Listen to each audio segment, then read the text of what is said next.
गांधी ने 16 दिन की यात्रा की। बंगाल में ज़्यादा खतरनाक, भयानक और आपत्तिजनक तरीकों से इसका विरोध हो रहा है, इसके विरुद्ध षड्यंत्र किया जा रहा है। ममता बनर्जी जी का जो दोनों पत्र है वो एक प्रकार से धमकी है कि आपकी तैयारी सही नहीं है, आपकी ट्रेनिंग सही नहीं है, किसी के पूरी कागजात की जानकारी नहीं है, आप इसको रोकें वरना इसके परिणाम अच्छे नहीं होंगे। वो एक प्रकार से धमकी थी, एक अल्टीमेटम था कि आपको रोकना पड़ेगा।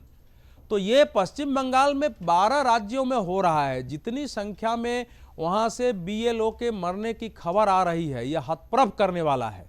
क्योंकि जिन लोगों को प्रोसेस के बारे में जानकारी, बड़ी सिंपल सी चीज़ होती है, एक फॉर्म आ रहा है, आपको फ़ोन किया जा रहा है, आपके घर पर पहुंच रहे हैं, फॉर्म भरवाया जा रहा है। इसमें ऐसा कुछ नहीं है जिससे तनाव में किसी को सुसाइड कर लेना पड़े।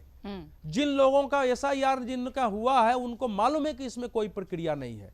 तो क्या जिस ढंग से विरोध हो रहा है उसी ढंग से बीएलओ के सामने ऐसी स्थिति उत्पन्न करी जा रही है कि वो डर रहे हैं या उनकी हत्याएं हो रही हैं, हत्याओं को आत्महत्या में परिणत किया जा रहा है। इस प्रकार के षड्यंत्र के बगैर इतनी मृत्यु हो ही नहीं सकती है उस प्रोसेस में।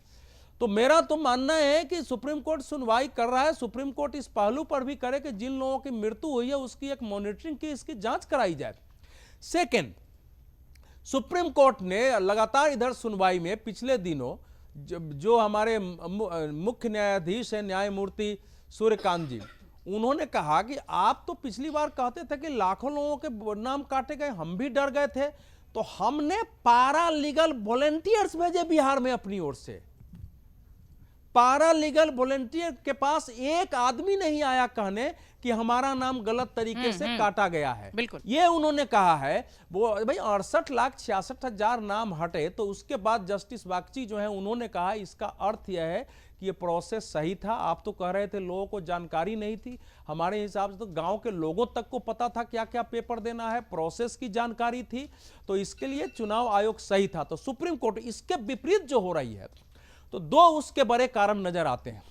देखिए 2004 के आंकड़ों के अनुसार उस समय वोटर लिस्ट में 4,74,00,000 लोगों के नाम थे।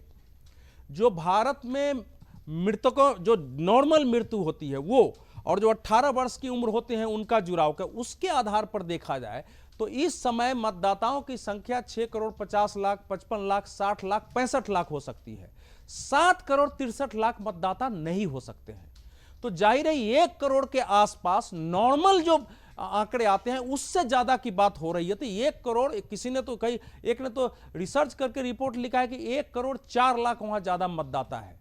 तो इतनी बड़ी संख्या में अगर मतदाता हैं और दृश्य लोग देख रहा है कि बांग्लादेशी घुसपैठिए बसीरहाट की सीमा पर है, वो बीएसएफ वाले को कह रहे हैं कि हमको उस पार जाने दीजिए, लेकिन ममता बनर्जी और उनकी सरकार कह रही है कि कोई बांग्लादेशी घुसपैठी है ही नहीं, सामने दिखाई दे रहा है। बोल रहा है कि मैं 20 वर्ष पहले आया, मेरे पास आधार कार्ड है, वोटर कार्ड है, मैंने वोट दिया है, 500 रुपया पिछली बार भी वोट डालने के लिए मिला था।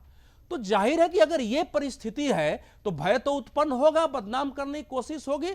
लेकिन एसआईआर चूंकि सुप्रीम कोर्ट ने भी दे दिया है और इस बार भी उसमें एसआईआर पर रोक की इस बार मांग नहीं लगाई गई है, केवल उसके कॉन्स्टिट्यूशनल लीगल जो है प्रोसेस पर क्वेश्चन किया जा रहा है। तो अब रोकने की बात नहीं हो रही, 12 राज्यों में हो रहा है। और ममता बनर्जी के लिए मेरा अपना जो निवेदन है यही है कि अगर आप कुछ भी करेंगे, अगर आपने सहयोग नहीं किया है, तो जो मतदाता सूची चुनाव आयोग जारी करेगा उसी के आधार पर अगले साल का मतदान होना है। इसलिए उनको इसका ध्यान रखना चाहिए। अगर आप ये वीडियो YouTube पर देख रहे हैं तो हमारे चैनल को सब्सक्राइब कर बेल आइकन दबाएं, और Facebook पर देख रहे हैं तो हमारे पेज को लाइक करें।